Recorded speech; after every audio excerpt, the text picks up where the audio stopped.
Bien, bonjour à tous et bienvenue pour notre étude biblique du jeudi après-midi avec le prophète Élisée. Nous sommes en 2 Rois, donc le deuxième livre des Rois, au chapitre 5. Et on avait vu ensemble les 19 premiers versets. Et avant d'entamer notre étude, on va prier. Merci notre Dieu de ce que tu permets, malgré tout, malgré les circonstances, qu'on puisse encore plonger dans ta parole, recevoir de toi, Seigneur, ce que tu as prévu pour chacun d'entre nous. Merci pour ta fidélité, pour ta grande bonté, et merci pour ta parole qui est une lumière sur notre sentier. Veuille diriger, Seigneur, et bénir ces instants, et nous te louons, et nous te bénissons, dans le nom du Seigneur Jésus. Amen. Alors, 2 Rois, chapitre 5. La dernière fois, on a vu ensemble l'histoire de cet homme, de ce païen général syrien, Naaman, qui était atteint de la lèpre et qui, une fois que son orgueil, sa fierté, a été brisé, qui a pu, dans l'humilité, obéir simplement à la parole de Dieu annoncée par le prophète Élisée, et il a été guéri. Il a été guéri de la lèpre.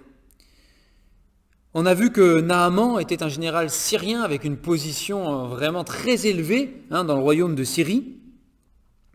Il avait la faveur du roi. Il était presque le second après le roi, si on peut s'exprimer ainsi.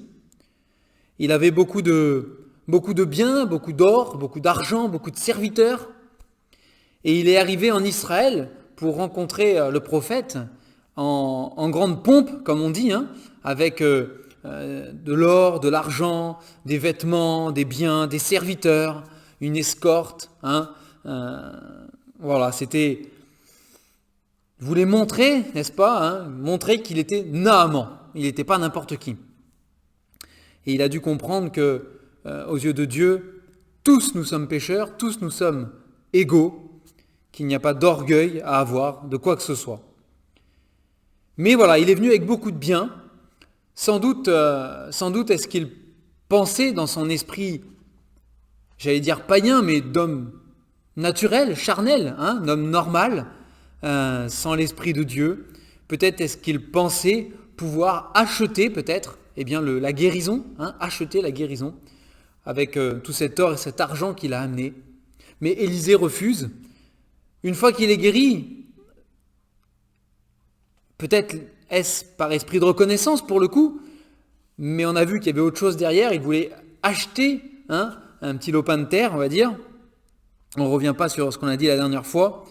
Mais voilà, il avait ses biens, il voulait donner des biens, il voulait donner à Élisée. Et Élisée refuse catégoriquement.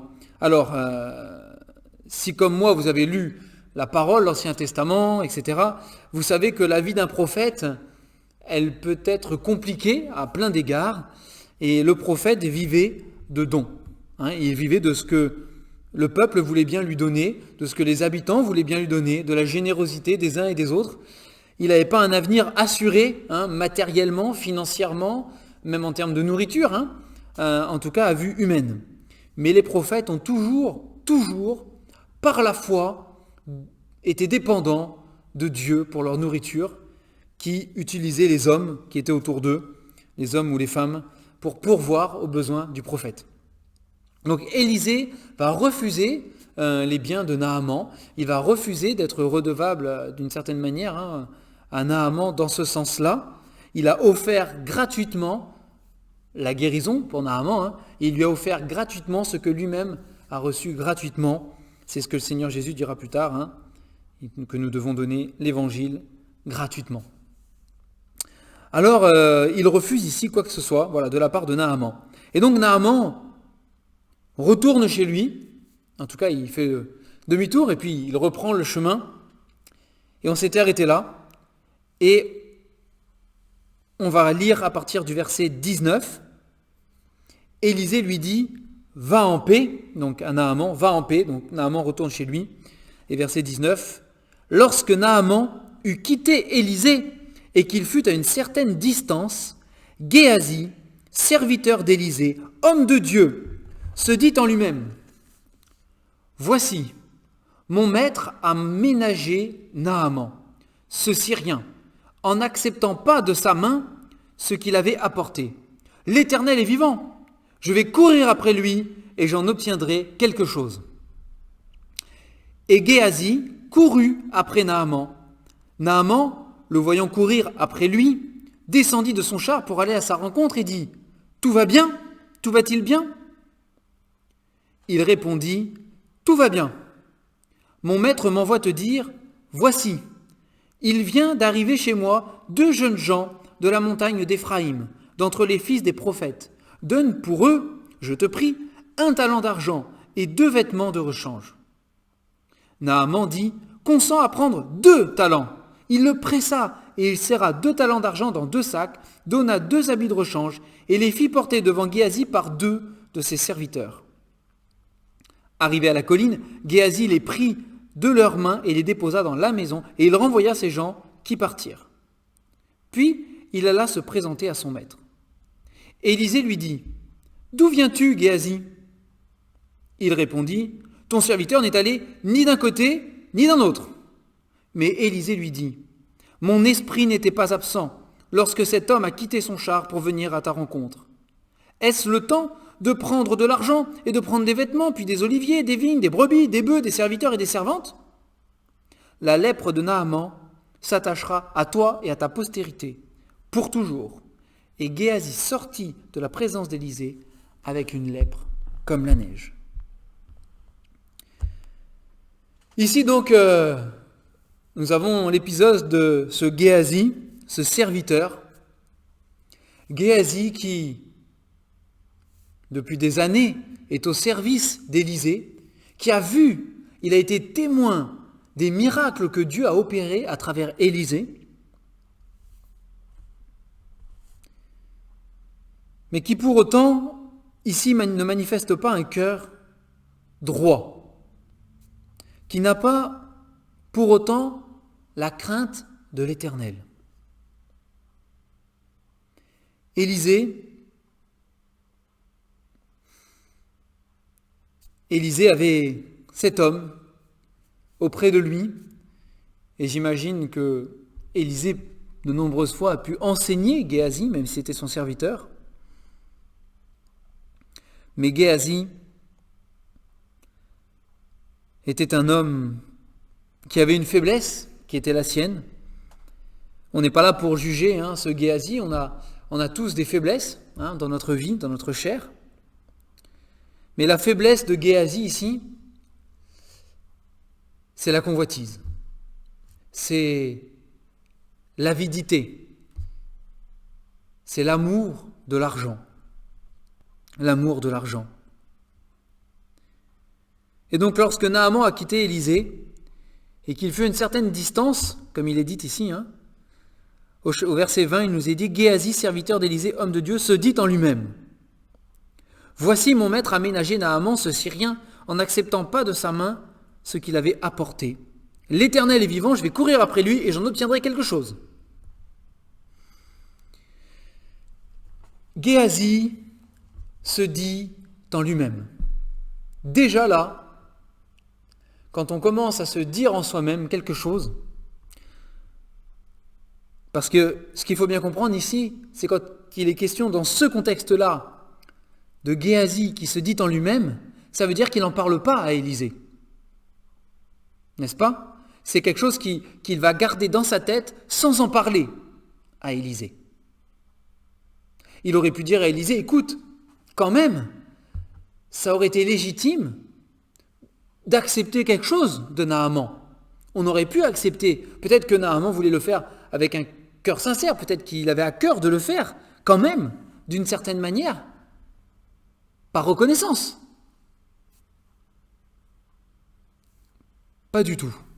Il garde ça en lui-même. Et c'est souvent là que démarre toute chose. En soi-même, en moi-même, en vous-même. C'est là que démarre, c'est là qu'est amorcé souvent le péché, par des convoitises qui sont dans nos pensées. Et vous savez, il y a ce verset qui dit que Paul a pour objectif d'emmener toute pensée captive à l'obéissance de Jésus-Christ. Et frères et sœurs, combien de nos batailles contre le péché, contre voilà, les pièges de l'ennemi, combien de batailles nous avons déjà perdues dans nos pensées. Si nous ne savons pas garder nos pensées, comme Géasi n'a pas su garder ses pensées, eh bien on met le doigt dans un engrenage qui risque de nous prendre tout le bras. Géasi se dit en lui-même. Et vous savez, ce qui est extraordinaire, ici, dans ce passage, c'est que nous, on laisse cette histoire, et puis on se dit, bon ben voilà, il a menti, c'est pas bien, etc.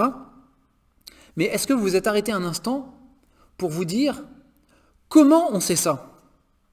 Comment on sait, comment celui qui a écrit le 2e livre des rois, comment a-t-il su ce que Géasi s'était dit au fond de lui-même? Parce que, quand moi je pense quelque chose au fond de moi-même, et quand vous pensez quelque chose au fond de vous-même, personne ne le sait. Personne. À part Dieu. À part Dieu. Dieu est celui, dit la parole de Dieu, qui sonde les cœurs et les reins, celui qui voit les pensées les plus secrètes des hommes. Et ici, si l'auteur de ce livre de 2 rois a pu écrire ce qu'étaient les pensées de Géasi à l'intérieur de lui, c'est que Dieu avait révélé toutes choses. C'est que Géasi, en pensant méditer ça pour lui-même tout seul dans son cœur, Géasi a oublié une chose. Le Seigneur, l'Éternel est tout-puissant. Et il lit dans mes pensées. Il voit tout ce qui est dans le plus profond de mon cœur. Il y a accès et c'est découvert pour lui. Rien n'est caché, rien n'est voilé, tout est découvert. Tout est nu et découvert, dit la parole, aux yeux de celui à qui nous devons rendre compte, notre Créateur. Mais Géasi s'est dit en lui-même, et il a amorcé quelque chose dans son cœur. Il a convoité. Il a vu Naaman avec toutes ses richesses. Il a vu que ces richesses étaient facilement apportées. Il était tout disposé, Naaman, à les donner. Et il a convoité.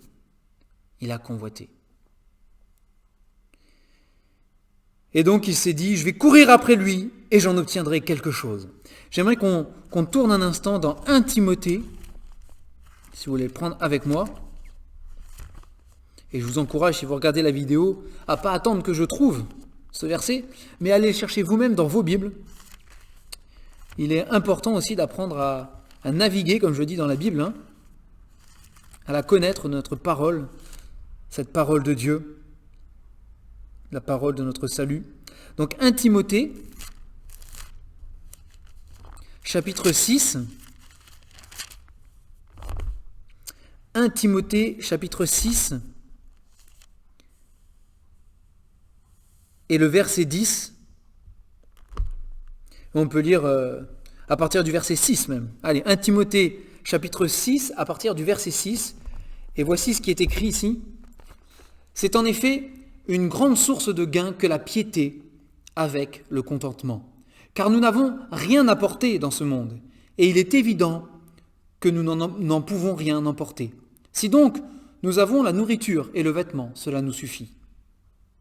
Mais ceux qui veulent s'enrichir tombent dans la tentation, dans le piège et dans beaucoup de désirs insensés et pernicieux qui plongent les hommes dans la ruine et la perdition. Car l'amour de l'argent est une racine de tous les maux, et quelques-uns, en étant possédés, se sont égarés loin de la foi et se sont jetés eux-mêmes dans bien des tourments.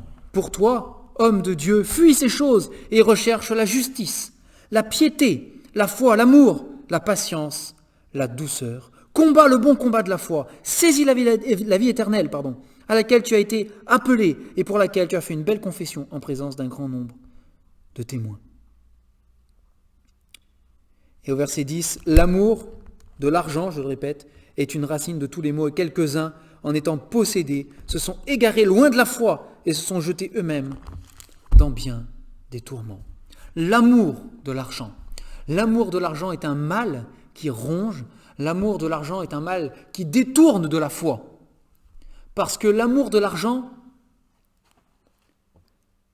place notre cœur au plus près des richesses matérielles, comme si c'était notre porte de secours, comme si c'était notre délivrance, comme si c'était notre assurance, notre espérance, de pouvoir se confier dans les choses matérielles. Et donc, elle détourne notre cœur de Dieu, elle détourne notre foi. S'attacher, et frères et sœurs, il faut en être conscient, il faut mettre les mots sur les choses. S'attacher, faire confiance à tout ce qui est matériel, avoir un amour pour l'argent, c'est un péché et c'est de l'incrédulité. C'est un manque de foi. Est-ce que Dieu ne peut pas pourvoir à tes besoins? Est-ce qu'il n'est pas, lui, ton assurance? Est-ce qu'il n'est pas, lui, ton espérance et ton salut? Que tu aies besoin encore pour être rassuré dans ta vie de posséder, de posséder, de posséder, de posséder? Et bien aimés, faisons attention. La Bible dit, examinez-vous vous-même pour savoir si vous êtes dans la foi. Eh bien, sachons, chacun d'entre nous, nous examiner nous-mêmes pour savoir où est notre cœur. Parce que, qu'est-ce qui est notre trésor, dit la parole? Là où est ton trésor, là aussi sera ton cœur, dit la Bible. Là aussi sera ton cœur. Et Géasi, ici, est l'exemple même du serviteur d'Élisée, là, ce serviteur d'Élisée, est l'exemple même de celui qui aime l'argent et qui, par son amour de l'argent, va appliquer exactement ce qu'on vient de lire dans 1 Timothée. 1 Timothée 1, donc le verset 10 pour le coup. 1 Timothée 6, verset 10. Quelques-uns, en étant possédés, se sont égarés loin de la foi et se sont jetés eux-mêmes dans bien des tourments. Et Géasi s'est jeté dans bien des tourments par amour de l'argent, par convoitise. J'aimerais qu'on prenne aussi un autre passage, c'est Ésaïe.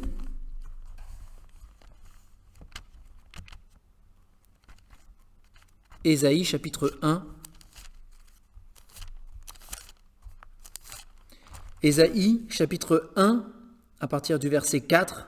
Malheur à la nation pécheresse, au peuple chargé d'iniquité, à la race des méchants, aux enfants corrompus. Ils ont abandonné l'Éternel, ils ont méprisé le Saint d'Israël.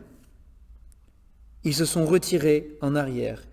Quel châtiment nouveau vous infligez quand vous multipliez vos révoltes. La tête entière est malade et tout le cœur est souffrant, de la plante du pied jusqu'à la tête, rien n'est en bon état. Ce ne sont que blessures, contusions et plaies vives qui n'ont été ni pansées, ni bandées, ni adoucies par l'huile, etc., etc. Mais ici il dit, de la plante du pied jusqu'à la tête, rien n'est en bon état. Et il faut que nous soyons conscients que c'est notre nature pécheresse, notre humanité, notre chair n'a rien de bon. De la plante du pied jusqu'à la tête, tout est en mauvais état. Bien sûr, je parle de l'homme qui ne marche pas selon l'esprit. L'homme qui ne marche pas selon Dieu, selon l'esprit de Dieu qui est en lui. L'homme régénéré, l'homme nouveau, l'homme qui se plaît dans les choses de Dieu, l'homme qui fuit ces choses et qui recherche la paix, la justice, la patience, l'amour. Cet homme-là, lui, c'est différent. Lui, il ne marche pas selon ses convoitises, selon les passions de son âme, selon les pensées secrètes de son cœur. Cet homme-là marche selon l'esprit de Dieu. Et loin d'être en mauvais état, cet homme est en bon état. Il est en bon état. Et frères et sœurs, vous pouvez être en bon état si vous marchez selon l'esprit de Dieu. Mais si ce n'est pas le cas, alors si vous marchez selon les convoitises de la chair, les convoitises des yeux et l'orgueil de la vie, alors vous vous attirerez uniquement bien des tourments. Bien des tourments. Parce que quand nous ne sommes pas dans le Seigneur, il n'y a rien en nous qui est en bon état. Tout est mauvais. Et vous connaissez ce verset qui dit « Le cœur de l'homme est méchant et tortueux par-dessus tout ». Et Élisée se dit en lui-même, dans son cœur méchant et tortueux, il s'est dit ça. Je vais courir après lui et j'en obtiendrai quelque chose. J'en obtiendrai. Il fallait qu'il obtienne, il fallait qu'il possède, il fallait qu'il ait. Ne tombons pas, frères et sœurs, c'est un avertissement pour nous, ne tombons pas dans ce raisonnement, je dois posséder, je dois obtenir, je dois avoir. Faisons simplement confiance au Seigneur qui prend soin de nous. Contentons-nous, comme dit la parole, de ce que le Seigneur nous donne. Avec joie, avec paix, avec confiance. Avec confiance. Et au verset 21, du coup, Géasi courut après Naaman. Naaman, le voyant courir après lui, descendit de son char. Géasi avait un talent, il avait un don, et on le voit à chaque fois qu'il apparaît dans ce deuxième livre des rois, il a un talent, la course, n'est-ce pas ? A priori, il était réputé pour courir vite. Même que quand il vient de loin, on le reconnaît de loin. C'est le serviteur, le serviteur d'Élisée. Parce qu'il court vite. Et Géasi est un homme qui court. On l'a vu aussi dans les chapitres précédents, avec la guérison du fils de la Sunamite. Géasi était allé en premier parce qu'il court vite. Il court vite. Et peut-être que nous sommes comme ce Géasi, certains d'entre nous, et on court vite. On est prompt, on est rapide. On peut courir à droite, on peut courir à gauche, on peut faire plein de choses, on a plein d'idées et on court pour les accomplir.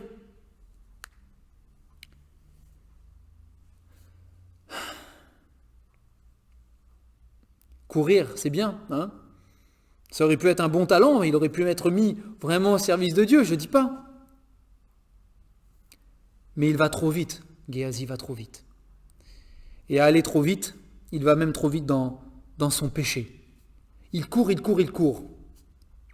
Une chose qu'on m'a fait remarquer quand j'étais un jeune converti, on m'a dit, parce que je dois avouer que je me reconnais beaucoup dans ce Géasi, je ne suis pas du genre à rester assis à rien faire, mais plutôt du genre à courir, c'est sûr.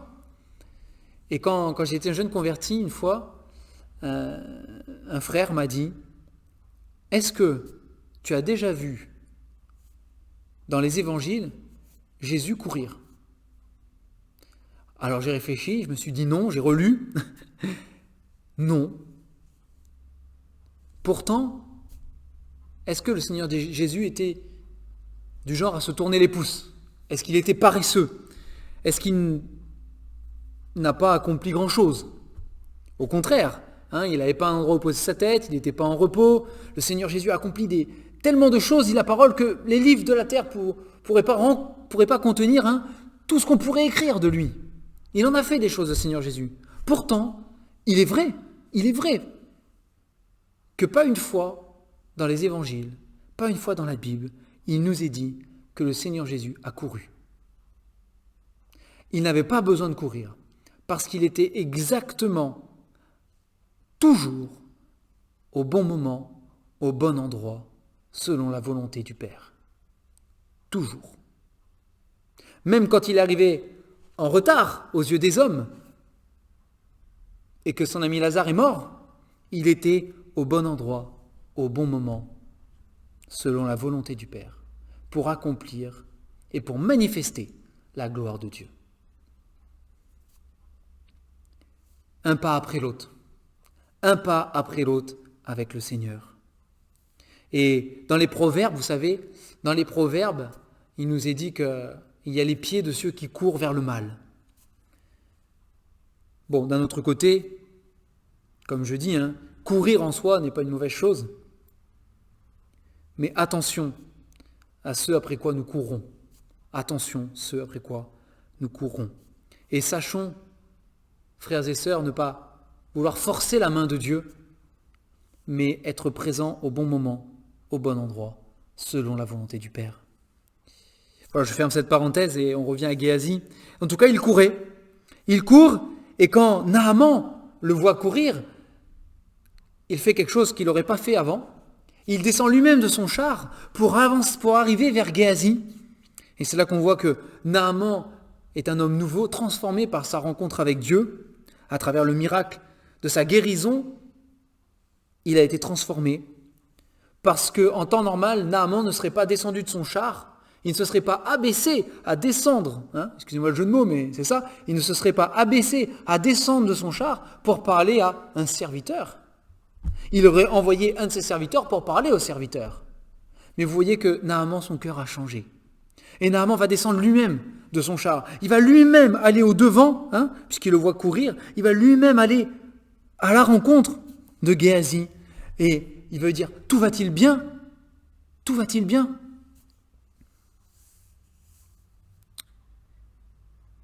Géasi répondit, tout va bien. Je ne sais pas si ça vous rappelle quelque chose, mais ce tout va bien, il fait écho au tout va bien de cette Sunamite, justement, au chapitre 4, au chapitre précédent, qui avait perdu son fils était mort, le fils que Dieu lui avait donné sans qu'elle demande rien, elle qui n'avait pas d'enfant, et qui ne pouvait pas, elle et son mari ne pouvaient pas avoir d'enfant, et Dieu lui en a donné un sans qu'elle le demande, et il est mort.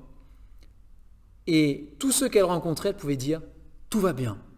Parce que cette Sunamite avait une foi qui transporte les montagnes, n'est-ce pas? Et ici, Géasi, il dit « tout va bien ».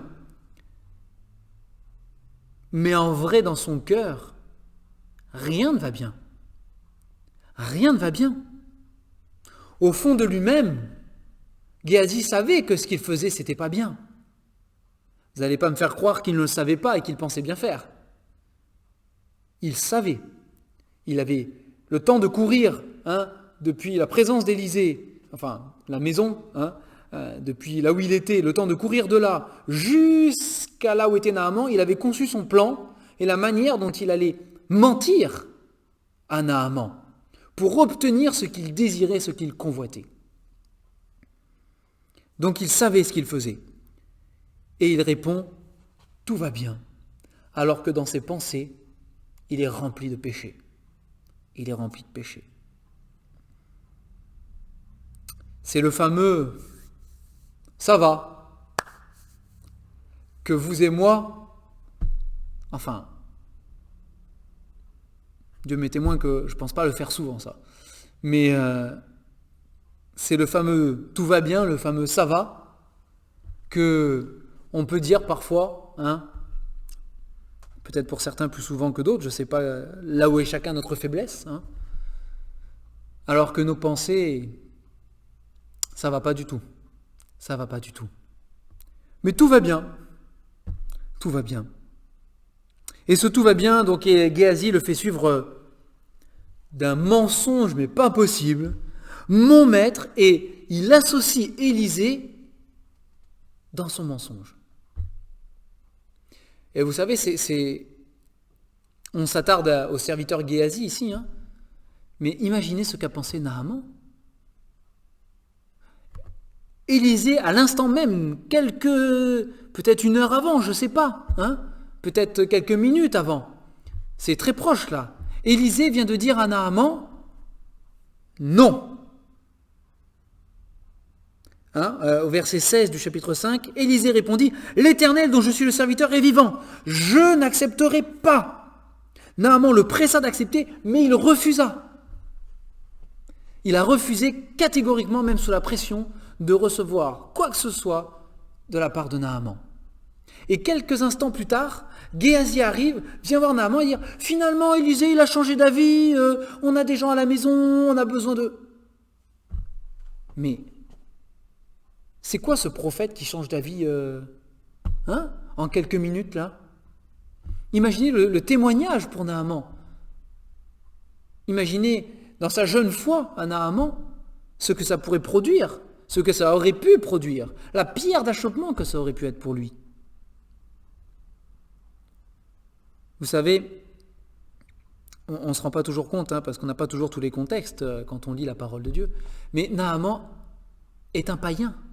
Naaman est un homme qui a été idolâtre jusqu'à ce qu'il rencontre l'Éternel ici, mais c'est un homme qui a été idolâtre. C'est un homme qui, chef de l'armée, c'est pas rien, hein, chef de l'armée du roi de Syrie, avait forcément des prophètes de Baal, prophètes de ses idoles, qui étaient là. Et tout le monde savait que ces prophètes de ces idoles, c'étaient des hommes qui étaient changeants. Une fois ils disaient noir, une fois ils disaient blanc, une fois ils disaient oui, une fois ils disaient non. Ils essayaient toujours de caresser dans le sens du poil le roi ou le conseil qui devait être donné. Mais c'était des gens qui étaient instables, des gens qui changeaient tout le temps d'avis. Ce qui était bon un jour était moins bon, était plus bon du tout le lendemain. Mais le prophète de l'Éternel, le prophète de Dieu, lui, il n'a qu'une parole. La parole de Dieu nous dit que ton oui soit oui, c'est le Seigneur Jésus qui le dit, que ton oui soit oui, que ton non soit non. Ce qu'on y ajoute vient du malin. Oui, c'est oui. Non, c'est non. Oui un jour, non le lendemain, ça, ce sont les païens. Ce sont les prophètes des païens. Ce ne sont pas les hommes et les femmes de Dieu. Ce ne sont pas les enfants de Dieu. Et Naaman aurait pu se dire, finalement c'est un prophète comme un autre, il dit non, il est capricieux, le lendemain il dit oui, c'est un prophète. Mais non, ce n'est pas le témoignage qui doit être rendu à l'Éternel, à notre Dieu.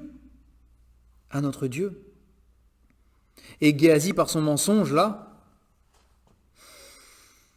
aurait pu discréditer la puissance de l'Éternel. Dieu fait grâce, Il a sans doute aveuglé Naaman sur ces choses pour préserver Naaman dans sa jeune foi, comme le Seigneur le fait tellement de fois pour nous et pour ceux qui nous entourent parfois quand nous sommes pour eux des pierres d'achoppement.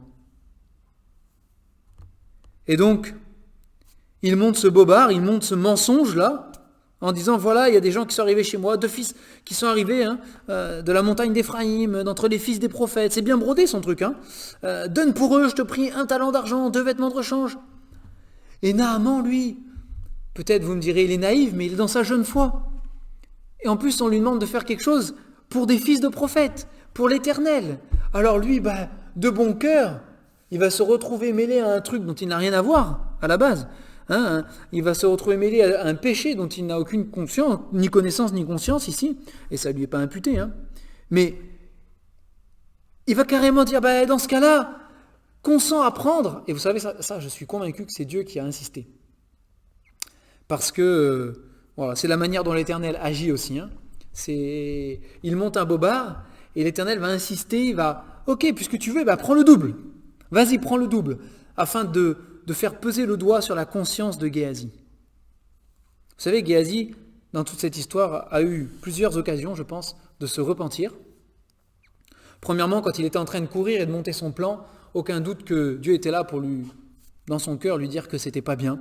Mais il est arrivé, il le fait quand même. Et ici, quand il est arrivé, qu'il demande ça, et que Naaman insiste pour qu'il prenne plus, il a dû se sentir pas très bien quand même.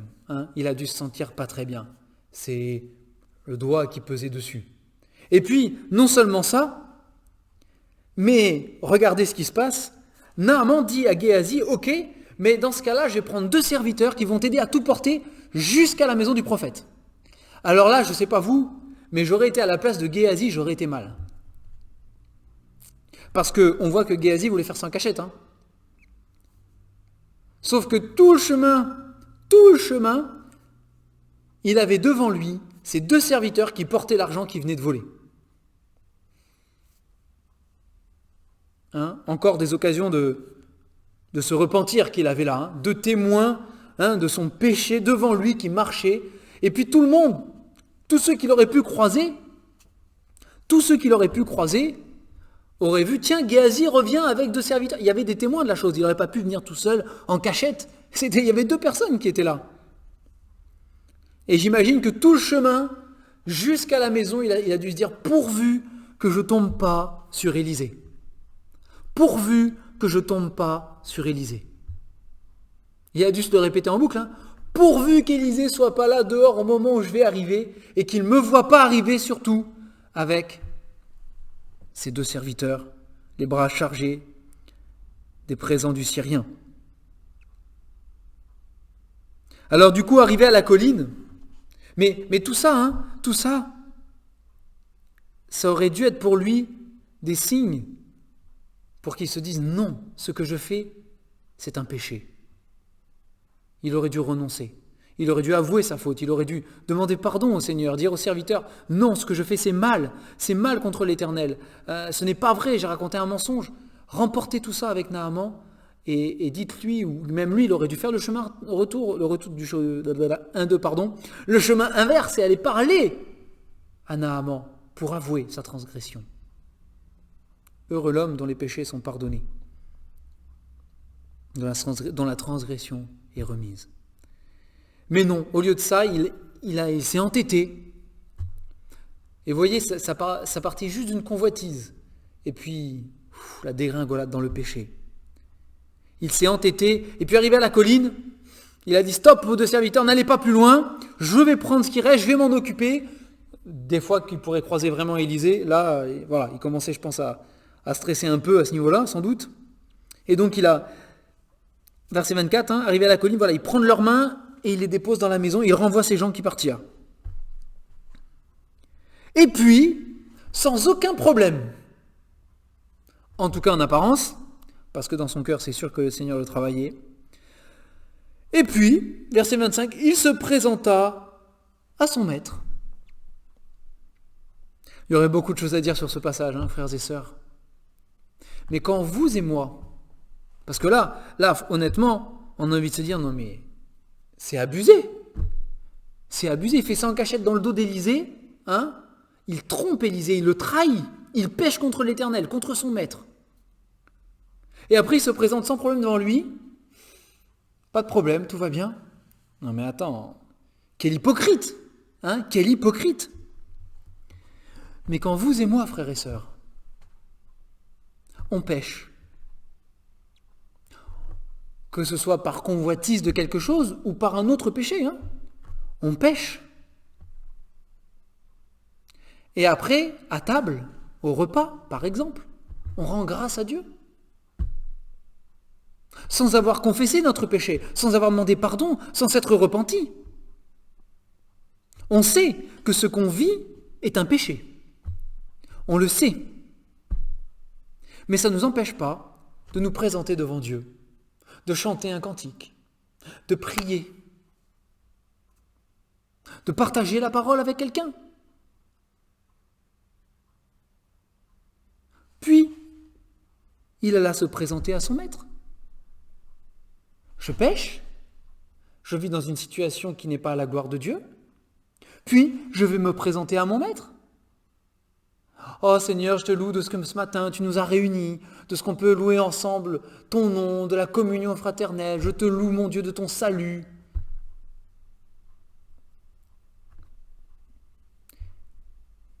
Élisée lui dit, « D'où viens-tu, Géasi ?»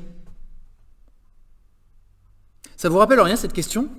D'où viens-tu, Géasi ? Je vous invite à ouvrir vos Bibles, à tourner dans vos Bibles en Genèse.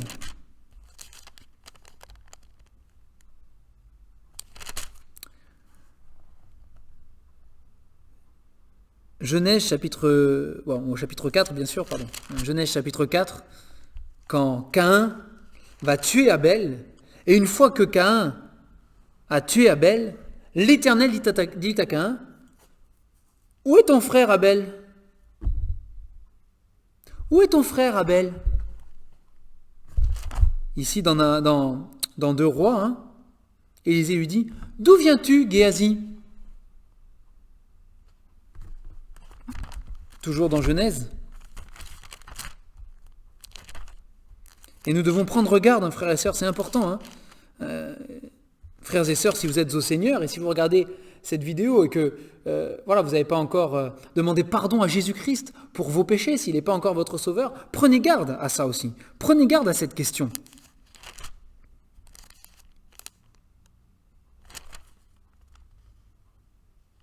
Donc, Genèse chapitre 3, une fois que Adam et Ève ont désobéi à Dieu en mangeant du fruit de cet arbre, ils ont entendu la voix de Dieu et ils se sont cachés. l'Éternel Dieu appela l'homme et lui dit, « Où es-tu ? Où es-tu »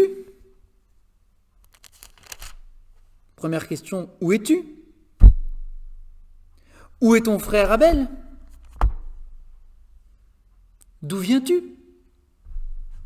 Mais ces questions qui pointent notre conscience, qui pointent votre conscience, qui pointent ma conscience, ces questions sont là comme des appels de Dieu, comme des mains tendues de Dieu qui nous dit « Je sais ce que tu as fait. Je sais ta situation qui n'est pas à la gloire de Dieu. Je sais ce que tu vis en cachette aux yeux des hommes, mais qui ne me glorifie pas. Je connais ton péché. » Et c'est une main de Dieu tendue qui dit « Repens-toi.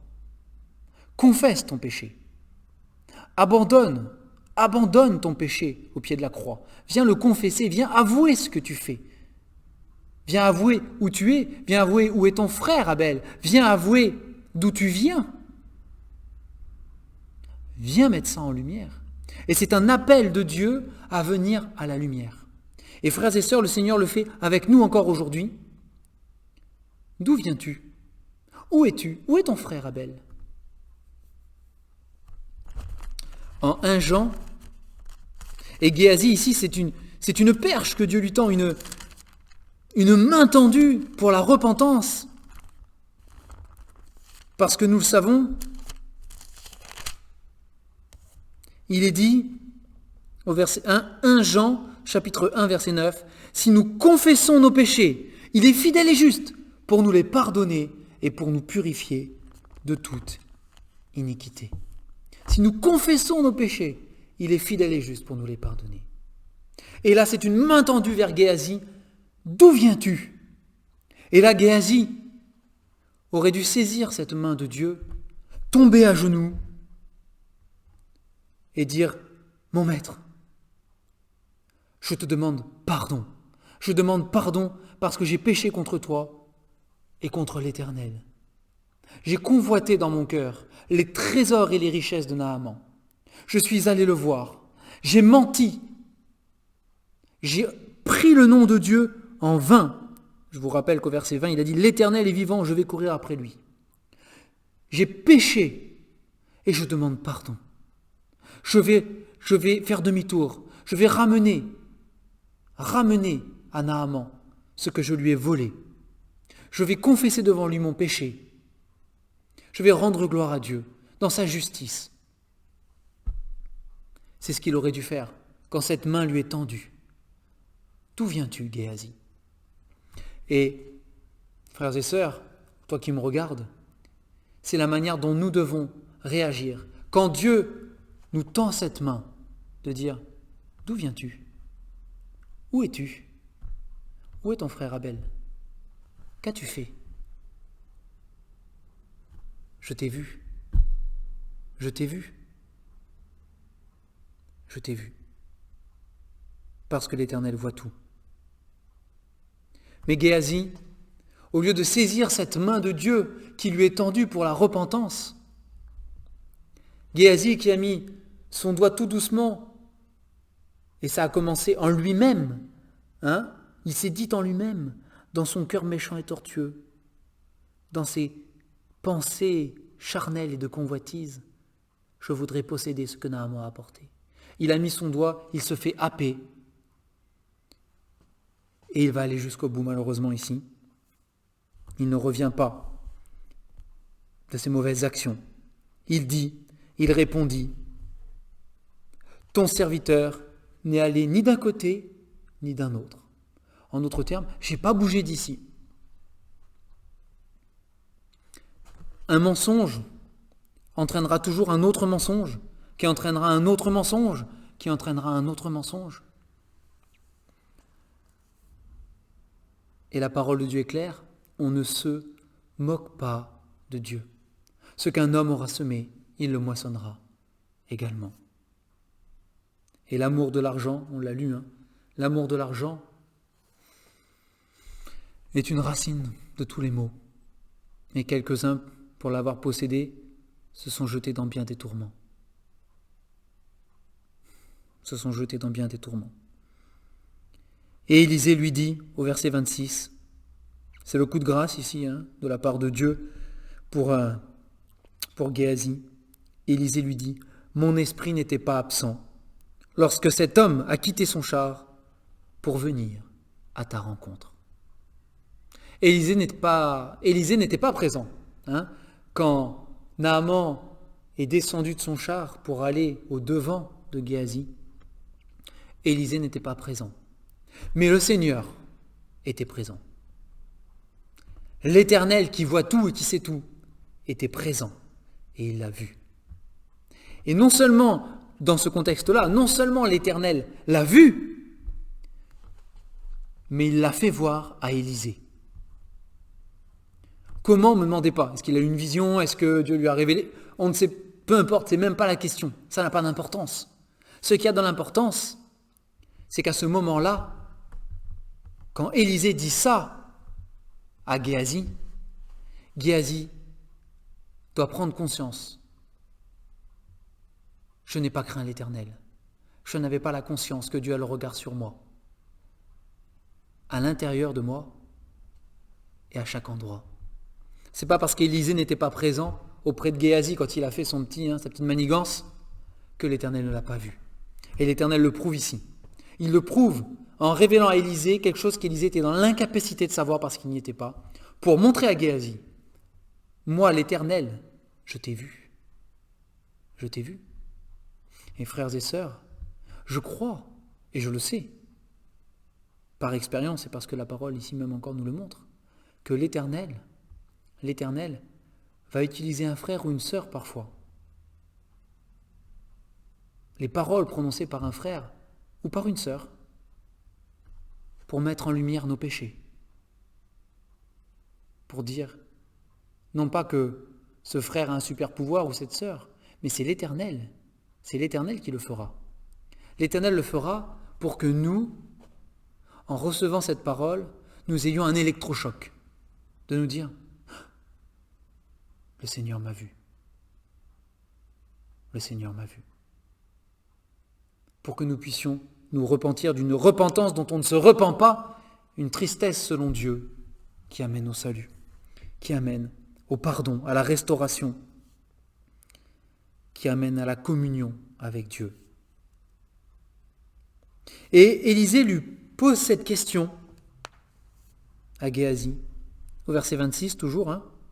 Est-ce le temps de prendre de l'argent, de prendre des vêtements, puis des oliviers, des vignes, des brebis, des bœufs, des serviteurs et des servantes? Alors il y a deux choses ici que j'aimerais partager avec vous. Il y a tellement de choses dans ce passage, mais il y a deux choses ici que j'aimerais partager avec vous. La première, cette question. Est-ce le temps, frères et sœurs, est-ce le temps pour nous d'amasser des trésors sur la terre? Je vous pose la question, le Seigneur nous pose la question, il la pose à vous, il la pose à moi. Est-ce le temps pour nous d'amasser des trésors sur la terre? N'est-ce pas plutôt le temps, et le Seigneur Jésus nous l'a dit, n'est-ce pas plutôt le temps pour nous d'amasser des trésors au ciel?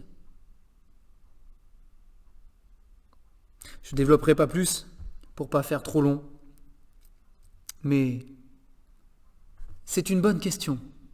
C'est une question que vous et moi, on doit se poser avant d'entreprendre quelque chose, surtout si on n'est pas totalement convaincu que ça vient de Dieu. Parfois, on tâtonne un peu. Est-ce le temps pour nous? Est-ce le temps? Et puis, deuxième chose, remarquez qu'Élisée sait tout. Dieu lui a tout révélé, parce qu'il commence par « Est-ce le temps de prendre de l'argent et des vêtements ?» C'est ce qu'il avait demandé. Mais Élisée ne s'arrête pas là, il va plus loin. Comme si en quelque sorte, Élisée voulait faire prendre conscience à son serviteur de la pente glissante sur laquelle il s'était engagé dans le péché. Comme j'ai dit, on met un doigt et on se fait happer le bras et tout entier. On commence par de l'argent et des vêtements, et puis après, on n'est pas satisfait. On en veut plus. On veut des oliviers. On veut des vignes, des terres. Et puis après, on veut des brebis et des bœufs.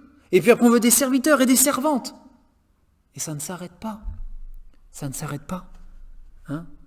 Dans l'Ecclésiaste, il nous est dit que tout ça, c'est vanité des vanités, que un homme qui possède en veut toujours plus et qu'il n'y a jamais de fin et qu'il n'est jamais heureux.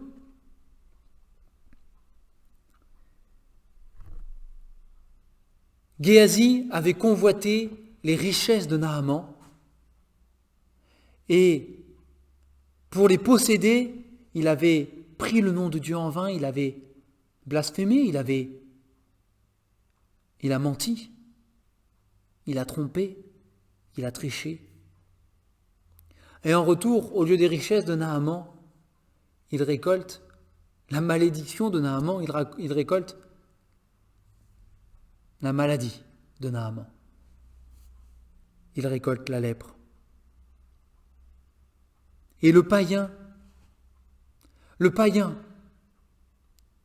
qui était ignorant de Dieu, qui était orgueilleux, qui était fier, mais d'une fierté. Ce païen qui est venu en grande pompe avec toutes ses richesses, il a su, au bon moment, s'humilier devant Dieu pour obtenir la guérison. Mais le serviteur du prophète, qui connaissait l'Éternel, qui ne pouvait pas être ignorant de qui était l'Éternel, parce qu'il a été témoin des miracles de Dieu et de l'enseignement de Dieu à travers le prophète, celui-là s'est comporté pire que le païen. Pire que le païen. Et la parole de Dieu nous dit que de quel pire châtiment pensez-vous que sera jugé celui qui aura méprisé le Fils de Dieu, qui aura foulé aux pieds le Fils de Dieu. Alors je ne vais pas aller plus loin, j'ai déjà fait plus long que ce qui était prévu largement, mais je voudrais vous laisser pour terminer avec cette question que Naaman pose à Géasi quand il le voit arriver.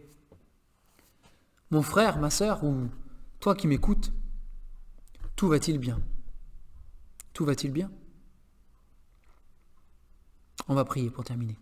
Notre Dieu et Père, nous te remercions pour ta parole. Nous te demandons pardon, notre Dieu, pour toutes les fois où nous convoitons, où nous voulons posséder, acquérir, où nous plaçons notre confiance, Seigneur, notre confiance dans les choses matérielles, au lieu de la placer en toi. Pardonne notre incrédulité, notre orgueil aussi, notre folie. Pardonne-nous, notre Dieu, toutes les fois où dans nos vies, il y a des choses qui ne sont pas réglées, où nous vivons des situations qui salissent ton nom, et où nous nous présentons quand même devant toi, comme si de rien n'était, où nous répondons « tout va bien », alors que rien ne va. Pardonne-nous. Donne-nous d'être des enfants de Dieu droits, Seigneur, intègres et fidèles. Nous te bénissons et nous te louons pour ta fidélité. Nous te remercions, notre Dieu, parce que si nous confessons nos péchés, tu es fidèle et juste pour nous les pardonner. Merci parce que tu relèves celui qui s'abaisse et tu abaisses celui qui s'élève. Tu es le Dieu de la justice, le Dieu de la sainteté. Tu es aussi le Dieu de grâce et le Dieu du pardon. À toi soit toute la gloire, au nom du Seigneur Jésus. Amen. Cette étude est terminée. Que le Seigneur vous bénisse, qu'il vous garde. Continuons à rester en contact les uns avec les autres, à nous encourager d'autant plus qu'en cette période de confinement, nous ne pouvons pas nous voir physiquement. Et même si c'est une souffrance pour nous de ne pas nous rencontrer, parce que nous sommes frères et sœurs, nous sommes un seul corps, sachons quand même nous soutenir les uns les autres par un petit message, par nos prières aussi. Mais voilà, prendre des nouvelles, appeler, se contacter d'une manière ou d'une autre. Mais voilà, que le Seigneur vraiment nous encourage dans ce sens-là. Et voilà, on continue à enregistrer ces études. Peut-être qu'il y aura encore d'autres vidéos qui arriveront, peut-être d'autres formats. Le Seigneur m'a mis à cœur certaines choses, mais voilà, vous pouvez prier que le Seigneur nous donne la sagesse aussi dans la manière dont on va pouvoir partager la parole encore dans ces temps de confinement, où on ne peut pas se réunir pour de vrai. Voilà, que le Seigneur vous bénisse. Rendez-vous pour ma part dimanche pour le culte en ligne. Et voilà, à bientôt.